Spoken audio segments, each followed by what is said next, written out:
Es conveniente, ante un día tal como hoy, el 95 aniversario de la proclamación de la Segunda República, detenernos, aunque sea unos pocos minutos, en la significación, tanto hacia atrás como en el presente y, por supuesto, en el próximo futuro y porvenir, del significado de este armonioso y glorioso día, ya que los pueblos del Estado español consiguieron de forma pacífica echar a una monarquía y comenzar a construir un futuro que se avecindaba o se aparentaba pues posible, armonioso y mucho más justo.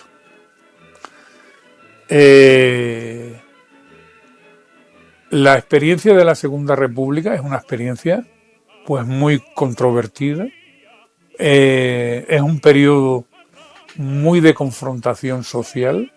Es un periodo con muchas aristas, muchas caras, pero aún así es un periodo, a pesar de sus claroscuros y sus elementos de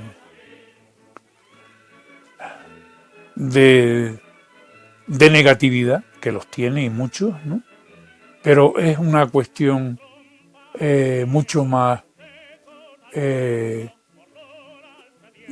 mucho mejor que lo anterior, que se venía de una dictadura que ha sido en cierta medida todavía salvada, por supuesto, por los años de propaganda, como la dictadura de Primo de Rivera, que no ha sido considerada como, claro, después de la siguiente experiencia de las dictaduras, ni siquiera la dictadura blanda, un régimen autoritario, cavernícola, en fin, con unas burguesías y unas élites de la monarquía absolutamente corruptas y codiciosas hasta decir grados y basta. Y, por supuesto, sucedido por una terrible y sangrienta guerra social, ¿no? La guerra de España, y a continuación pues la dinastía franco-borbónica, que todavía nos oprime y nos aplasta.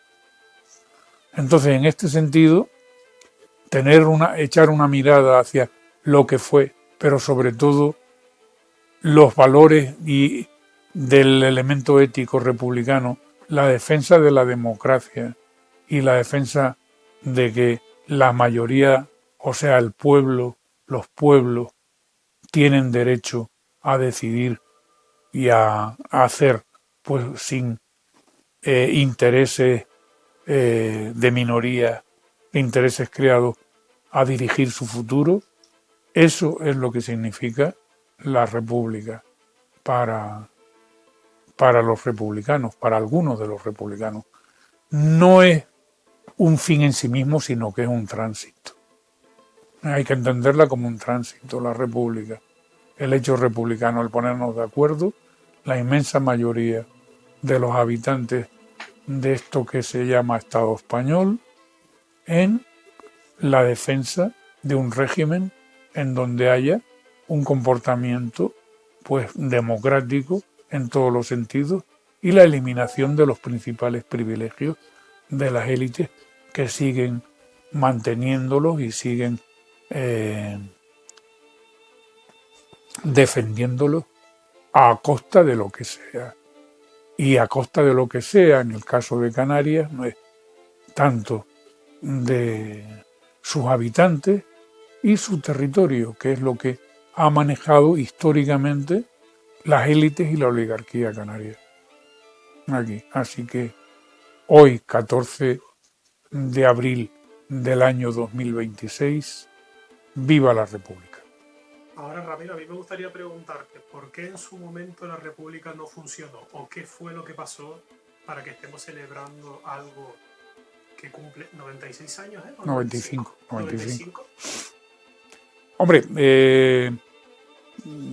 o sea, sí funcionó, O sea, en la República se levantan tres opciones en la época de la República, ¿no? Porque hay que ver no solo el contexto que existía en cada uno de los territorios, con sus propias contradicciones, etcétera, pero sobre todo eh, la herencia que traía el Estado español de ser un viejo imperio necrosado, en donde en siglos anteriores pues habían dominado medio mundo o el mundo entero. El Imperio Español fue el primero de los grandes imperios planetarios, en concreto, y su influencia, y luego la nobleza, la aristocracia, el clero y las clases dominantes, ¿no? Las distintas burguesías y las élites, las grandes élites funcionariales, lo que llamaríamos hoy todo el Estado profundo, ¿no? En concreto, estaban absolutamente cerrados a abandonar, a perder a algunos de los que consideraba sus privilegios y prebendas, que era el dominio sobre todo, sobre el Estado, y el Estado, sus administraciones, sus recursos, sus funcionarios, absolutamente todo, estar al servicio de sus propios negocios particulares y del mantenimiento de sus condiciones de vida y trabajo. Y esa es la situación que se dio en los años 30, durante la República, anteriormente, evidentemente, y las élites durante la República siguieron manteniendo cerradamente esa cuestión, ¿no? Y de ahí las confrontaciones que se tenían frente a una mayoría de la población, en donde la situación en general, como es bien sabido, aunque muchas veces no se quiera reconocer, era de una miseria generalizada, unas diferencias económico-sociales también considerables y un control político también muy importante. Eso se fue perdiendo y se desarrollaron otra situación. Las clases subalternas se independizaron y montaron pues sus propias organizaciones, sus propias formas de vida, su filosofía, una civilización paralela. Por ejemplo, con su ideología propia, con sus escuelas, con su medicina, con su idioma inclusive, con sus formas de vida que se transformaron aquí. La ciudadela, los pasajes, los portones, ¿no? En el caso de Canarias, ahí se hacía una vida, porque entre otras cosas las condiciones llevaban un poco a eso, y era una forma también de supervivencia, de forma comunal. O sea, lo común, lo solidario, la ayuda mutua, eso era consustancial con las clases trabajadoras, las clases subalternas aquí. Y frente a eso, pues están la defensa acérrima de sus privilegios. Y no están dispuestos a soltar absolutamente nada de lo que creen que es suyo. Y lo que creen que es suyo es todo. Entonces, en ese sentido, se confrontan tres opciones de la salida de la República, ¿no? Una acción contrarrevolucionaria, que es la que al fin y al cabo triunfa. O sea, los que están en contra de la República porque creen que aquello va en contra de sus intereses, de sus privilegios y prebendas, que es, bueno, el ejército, gran parte del ejército, la Iglesia Católica y una gran parte de la burguesía, ¿no? Burguesía y nobleza terrateniente. En general en todo el Estado, incluido, por supuesto, Canarias, ¿no? Una opción reformista, creyendo que la República en sí misma se puede mantener, ¿no? Que sería el de la pequeña burguesía y sectores reformistas de los trabajadores, ¿no? Del proletariado, tanto del campo como de la ciudad, que creen que en una república democrática y creen haberla conseguido ya con la victoria electoral del Frente Popular, y los otros Y una tercera cuestión, una tercera opción, que es la revolución, la consecución de que la república es el tránsito inmediato o más o menos inmediato entre una situación de reforma imposible, como se ve, las distintas confrontaciones entre burguesía y la mayoría de la población. Los burgueses no sueltan absolutamente nada. O sea, conseguir una modesta subida salarial, una reducción de jornada laboral, una mejora de las condiciones de vida y trabajo, es emplear la fuerza de mover una montaña para mover pues no sé, una mota de polvo, y es terrible, como veremos a lo largo también de los capítulos de la serie esta de Canarias en Guerra. Entonces la tercera cuestión es la revolución social, y a ella están aprestados sectores cada vez más importantes de los trabajadores, tanto del campo como de la ciudad, ¿no? Los trabajadores urbanos, además agrupados en partidos revolucionarios o alas revolucionarias dentro de sus partidos y alas revolucionarias dentro de sus sindicatos, ¿no? O sea, fundamentalmente en Canarias pues sería la CNT, aunque también hay segmentos de la UGT que tiran, digamos, por esa cuestión. Y ese es el rompeolas en donde la cosa acaba pues con el golpe de Estado fracasado y luego la guerra que se desarrolla, la guerra de los 3 años, ¿no? A mí me gustaría ahora, Ramiro, ya como último, como pregunta, como duda personal. Ahora mismo, digamos, con el auge de extremas que está sucediendo,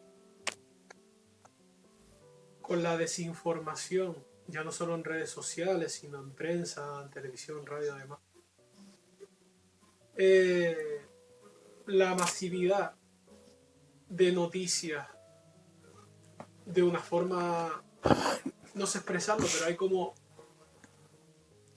hay mucha cantidad de información en muy poco tiempo que creo que tiene a la población que le cuesta pensar, digamos. Es algo así como que les cuesta tratar de encontrar transparencia en sus pensamientos y a la hora de tomar decisiones, y creo que por eso muchos partidos políticos están ganando más repercusión, porque están apelando, digamos, a la emoción y a las frustraciones de la gente, digamos, no sé si se me está entendiendo. Mi pregunta es, ¿tú crees que se podría dar con la población de ahora mismo, digamos, ¿no? Porque tú Ramiro, por ejemplo, tú no viviste en la Segunda República, pero conoces muy bien ese contexto y ese momento. Pero ¿tú crees que ahora mismo, por ejemplo, la población podría estar preparada para una tercera república? O, mira, dos cosas. Podrían estar preparadas, eso por un lado, podrían estar preparadas. Y lo segundo es si querrían una república. ¿Cómo es tu visión, digamos, en eso? Bueno, hombre, mi perspectiva es que a ambas preguntas sí. En el sentido de, sí, estamos viviendo también en otra época, pues, si no tan difícil como las de los años 30, sí tan muchísimo más complicada y más compleja, porque estamos adentrándonos en un mundo absolutamente nuevo, en donde lo que hemos aprendido, y eso desde los más jóvenes hasta los más viejos ya, yo al fin y al cabo soy uno de los últimos hijos de la República, o sea, yo nací en el año 50, y entonces mis padres sí son protagonistas de la República y de la guerra. Yo soy hijo de la posguerra, de la larguísima posguerra del franquismo, ¿no? Entonces, no hay que tener ningún máster para aspirar evidentemente, no hay que estar preparados en nada, por supuesto, claro que se está preparado, por supuesto. O O sea, eso no hay que saber nada, sino que la gente vamos a defender nuestros intereses. Y la gente tiene, el que más y el que menos, hombre, cada uno es hijo de su padre y de su madre, está más o menos ideologizado, pero yo digo, en estos momentos estamos en una coyuntura pues absolutamente nueva, en un en una absoluta encrucijada civilizatoria.